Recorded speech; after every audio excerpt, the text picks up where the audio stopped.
नमस्कार मित्रांनो, मी अजय गटलेवार. मकर संक्रांतीच्या दिवशी मला आलेला एक अनुभव मी तुमच्यासमोर सादर करतोय.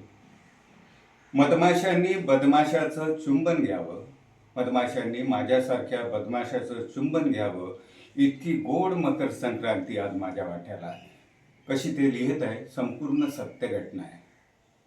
काही महिन्यांपासून मी एका प्रचंड मोठ्या आजाराने त्रस्त होतो. हा आजार जीव घेणाराच होता, घाबरवून माणसाला मारणाराच होता. आज पुन्हा एक टेस्ट केली, तीही सरकारी दवाखान्यात. वेळ सकाळ 9:30 वाजता, 14 जानेवारी. ते म्हणाले, काहीही झालं नाहीये तुम्हाला, निगेटिव्ह आहात तुम्ही. शेवटी निगेटिव्ह विचारसरणीच्या माणसाला निगेटिव्ह रिपोर्ट मिळाला. खूप आनंद झाला. आज जमिनीवर चालायचं नाही, थेट उडत उडत घरी जायचं असं वाटू लागलं. तसा मी नेहमीच हवेत असतो हे माझ्या मित्रांनाही माहिती आहे. मस्तपैकी चिंबीपाड्याला 4-5 केळी घेतली, खाल्ली. थोडा वेळ पुढे आलो, बर्फ गोळा विकणारा दिसला. गोळा खाल्ला, पैसे दिले.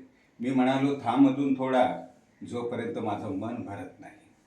एका दुकानातून मैसूर पाक, तिळाची वडी घेतली. नुसता खात सुटलो होतो, शाळकरी मुलांसारखा, म्हणजे आमचा मुलगा आदिनाथ सारखा.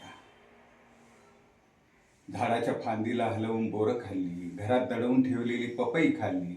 आज मी खादाड झालो होतो. जांभई पाड्याला म्हणजे आमच्या शेजारीच क्रिकेटची टुर्नामेंट भरली होती. टुर्नामेंटचा हा दुसरा दिवस. क्रिकेट बघायला गेलो. बंगलापाडा टीमने उत्कृष्ट प्रदर्शन केलं, टीम जिंकली. संपूर्ण टीम आनंद साजरा करत होती.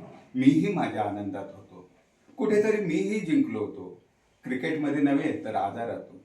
सगळ्यांना फोन करून सांगत सुटलो, yes, now I am okay, मैं यूं ही मर जाने के लिए पैदा ही नहीं हुआ वो.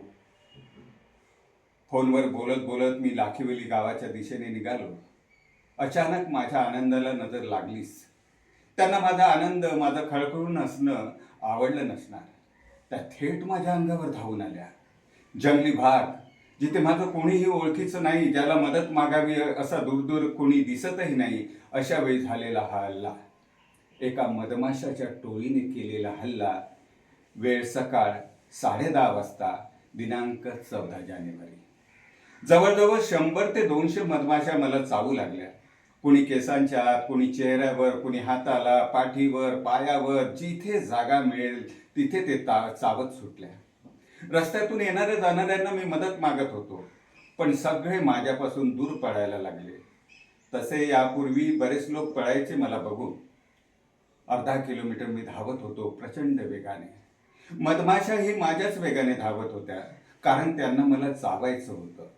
ते माझ्यापेक्षा प्रचंड वेगाने का धावतील? त्यांना काय चिंबीपाड्याच्या बाजाराला जायचं होतं का? मी आजवर शहरात राहणारा माणूस, काय करावं मलाही सुचत नव्हतं. चेहऱ्याला कापडाने गुंडाळलं. एक शेला आणलाच होता फॅशन म्हणून गळ्याभोवती गुंडाळायला. शेवटी त्याला योग्य जागी आणलं. त्या माश्या कपड्यांच्या आत शिरल्या, माझा चावा घेत होत्या. जिथून क्रिकेट मॅच बघून गेलो त्याच मैदानावर धावत आलो. सोबत माशाही होत्या. स्टेडियमवर 500च्या आसपास लोक असतील. ते ओरडू लागली, इकडे येऊ नको, नदीत उडी मार. आणि मी स्वतःशीच बडबडत होतो, मधमाशी बाई, कहीं पर भी चाव, लेकिन ऍक्टर के चेहरे पर मत चाव. नदी कुठे आहे, कोण कोणत्या दिशेने बोट दाखवतंय, मला कसं काय दिसणार? मी तर संपूर्ण चेहऱ्यावर कपडा बांधला होता. हळूच कपडा वर केला. त्यांनी माझ्या डाव्या बाजूला इशारा केला. दूरवर नदी दिसत होती.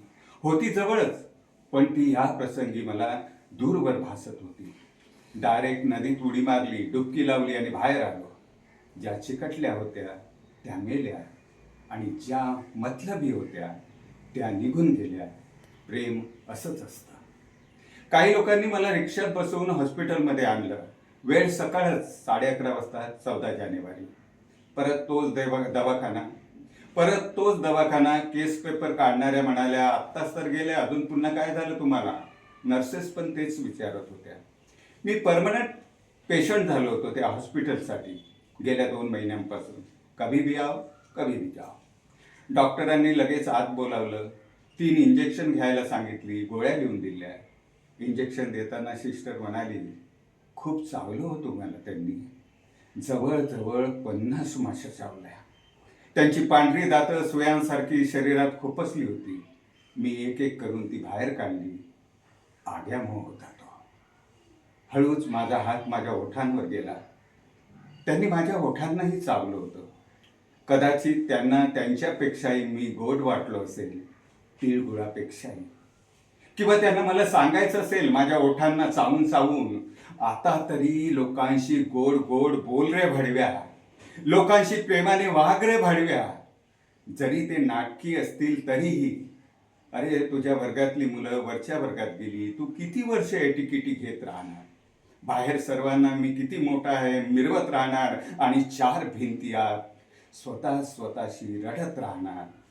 मधमाशांनी माझ्यासारख्या बदमाशाला चुंबन देऊन हे सांगावं.